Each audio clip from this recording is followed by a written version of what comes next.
Last week, Jamal Murray signed a contract extension worth 4 years and $208 million. That'll keep him locked up in Denver, Colorado for the Nuggets up until at least 2029.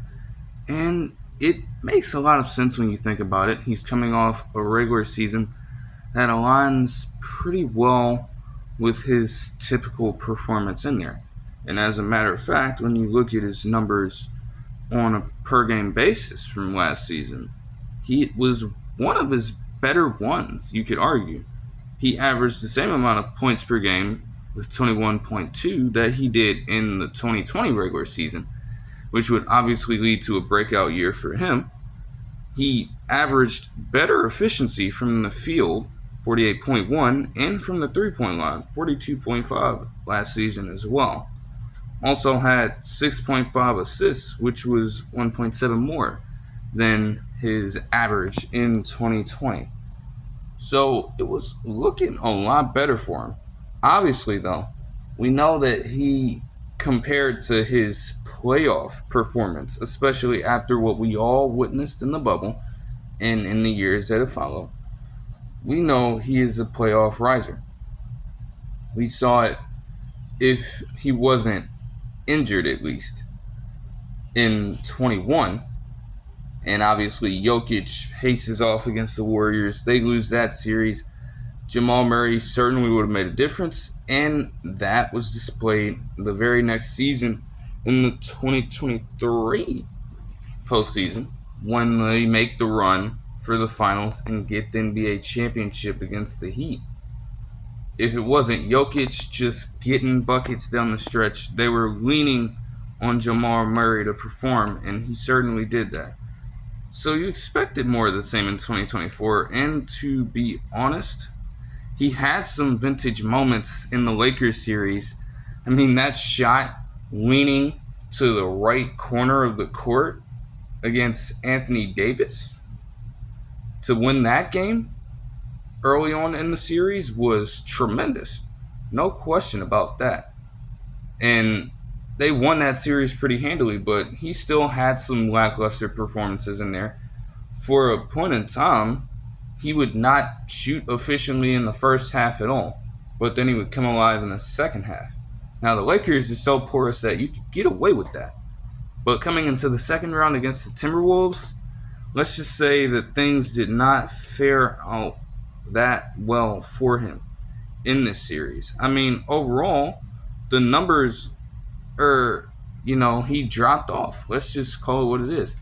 He had 18.4 points per game, and he was the second leading scorer, but the efficiency left a lot to be desired. Yes, 40.3% is a little around the average, but you're expecting more from a player who's getting this kind of money and who has a reputation in the playoffs. So over the course of this series, that was kind of questioned, to be honest. I mean, he had games where, he kept them in the running, but it certainly wasn't enough. He would go scoreless at multiple points in these games, and it hurt them every single time, to the point where he barely managed to attain a positive box plus minus for most of these games here. I mean, not to mention, too, a lot of these, when you look at it, he had, in Game 2, 8 points on 3 of 18 shooting and 13 rebounds. Not good at all. And they were 16 points worse when he was on the court in that specific game. They ended up losing by 26 as well. He had a solid bounce back game with 24, and then he goes and reverts back to old tendencies in Game 6 when they desperately needed to close it up, because the Timberwolves, to their credit, were giving them a run for their money. Even if Anthony Edwards was kind of lacking in his own respective performance, the team kind of rallied around him and started to support him. Jaden McDaniels, yes, this is the Jaden McDaniels game right here that I'm talking about in Game 6. Not so great for Jamal Murray as he finished this game with 10 points on 4 of 18 shooting. And they were 32 points worse with him on the court. Then the best game of the series is like just a debatable one. I mean, 35 points looks good and all, but the fact that he played 42 minutes and shot 13 of 27 from the field, and not to mention that outside of him and Jokic, no one else was getting it going by that point. No matter how much he scored, it just had no effect. Both of those guys were gassed, and guys like Aaron Gordon were not stepping up. Michael Porter Jr. didn't do a damn thing. Christian Braun didn't necessarily contribute that well because a lot of his deficiencies flared up overall, and they ended up losing the series. Now, while that can be attributed to fatigue, potentially, they are coming off a postseason where they made such a deep run, and that's understandable. However, it could be a sign of overall regression from the team as well.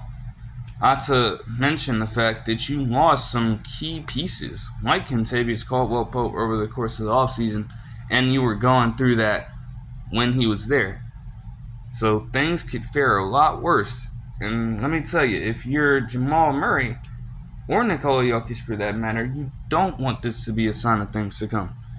You still want to make sure that you're one of the teams who everyone knows has a chance to contend in the Western Conference, because it is stronger anyways, and it's only getting stronger with some of the teams that both made the playoffs. In the Dallas Mavericks, for example, the Oklahoma City Thunder, they're returning. The Timberwolves are not going away. And there could be some teams that manage to sneak into the playoffs that could potentially go on similar runs and try to take the Nuggets' throne. If you don't want the worst to happen in that regard, you gotta tighten up. So I'm looking at Jamal Murray, and the contract looks nice, but you would hope that he maintains a positive standing within that reputation, because it certainly hurts the Nuggets if that does not happen. That'll do it for this one. I hope you guys enjoyed the video, and I'll see you guys in the next one. Peace.